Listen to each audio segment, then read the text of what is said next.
Hello and welcome to Mindful Mondays. Today we are talking about praise when praise makes no sense. I learned about this topic in kind of a life application way quite a few years ago when I was diagnosed with melanoma, which is malignant skin cancer. On the day that I announced my news, my prayer mentor contacted me immediately and had an instruction for me that she wanted me to follow through on.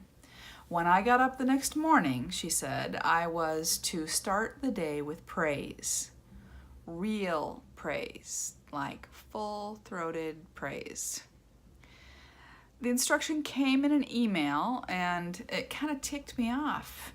It didn't seem reasonable to me to ask, that I throw some kind of party in response to news that, I might end up being terminal. But God had been revealing himself to me throughout this process, actually. The doctor had taken a biopsy a few days before, and in the space between that biopsy and the follow-up appointment, I had heard God say very clearly and repeatedly, yes, it is cancer, and I want you to trust me. I didn't hear him say, and you're going to live. Not, and there will be no pain. No hint of, and I've got all the finances covered for this. Just, I want you to trust me. Going to the doctor was an eerily peaceful experience then. I walked in already knowing what he was going to say, and I walked back out calm and peaceful. And my main concern was just, how to best help my kids navigate this news. So the next morning it seemed clear that trusting God should probably look like following my mentor's advice. I got up, I went to my living room, I put a CD of my favorite praise music in the boombox. Remember boom boxes? And before the sun rose, I danced around my living room with my arms in the air and singing, out loud with my voice, singing my praise to God. What came next was this incredible passage as I underwent surgery to remove the melanoma and had skin graft surgery as well. And it wasn't easy. Some parts of that were some of the worst pain I have ever experienced. But in the end, the doctors got all the cancer and it has never come back all these years later. Throughout the passage, I felt God's presence, sometimes even in a physical way that I can hardly explain. I experienced miracles.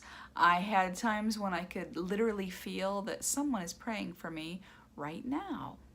And my relationship with God just grew in leaps and bounds. And for that reason, even though it's one of the hardest things I have experienced in my life, today it's a treasured memory. I felt and experienced God's comfort, and I grew in my relationship with him. I have to believe that the choice to trust and praise God at the outset had something to do with it, that my praise was somehow an invitation to God to let me feel his nearness when I needed it the very most.